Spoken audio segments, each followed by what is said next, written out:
Well, thank you, Father Bakatu, Father Ehrman, Reverend Fathers, honored guests, and my brothers.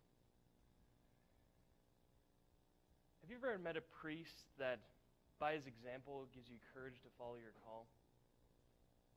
Well, Father Beau Braun was ordained for the great Diocese of Duluth last June, and he's a current associate at Grand Rapids, Minnesota.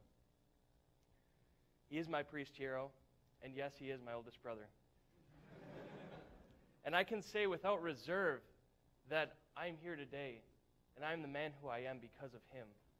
And this is not because my senior year I thought to myself, well, I don't have any plans, so it's what my oldest brother's doing. But it's because he has been an inspiring example of what it means to be a great man and a good priest. He does this in 5 ways. The first, and I think it's very applicable to this semester, the spring semester, my brother really knew how to finish a season strongly, as he was named MVP for his wiffle ball team and brought them on to victory. This is an example I pray 4th floor upperclassmen may follow.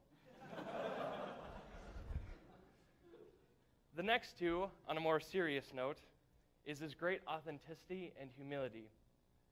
And I think they go hand in hand. And just to give you an example,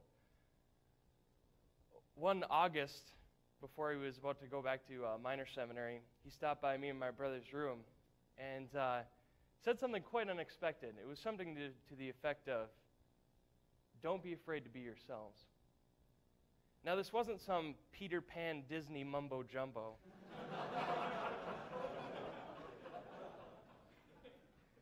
This was something that you felt from what he was speaking, that he actually lived this, and it was a real call to follow in this example, to not be afraid to be humble, to not be afraid to be yourself, because it's precisely that man, the ordinary man, that the Lord wants to love. And I think because of these 2 things, it's evident when I see him in a parish, people flock to him. They love being in his.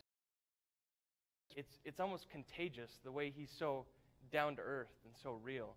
And this all stems from his humility. And I think this makes him a great servant. The next 2, his love and docility, requires some backstory. Now, I've been with my brother at some of the most human moments of his life. For example, one time when he invented, to take all my sports cards, a multiracial omni-sport player named Jockey Johns.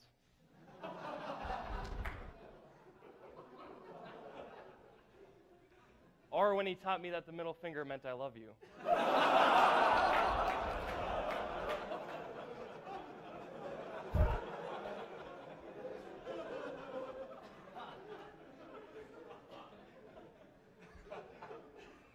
It's reflecting on those days that I think to myself, why in the world did God choose him to be a priest?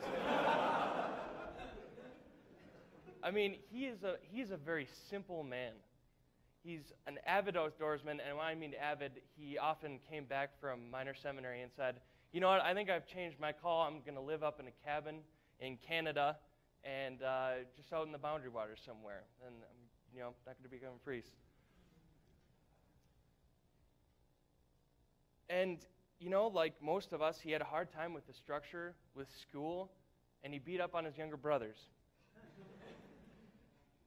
I mean, when I think about it, it's kind of like if God called Jeremiah Johnson to become a priest. It's like God calling the apostles.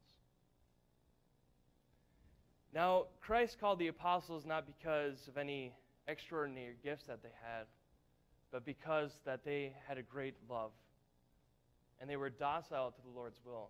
I mean, how else do you explain the fact that they dropped their nets and left everything to follow Christ?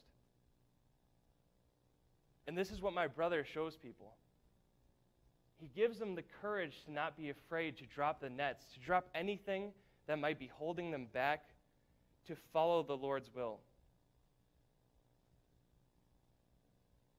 It's been beautiful to see my brother be transformed by this love of Christ, that he first loved my brother, and that my brother changed and responded to that call, and now he gives it to the people.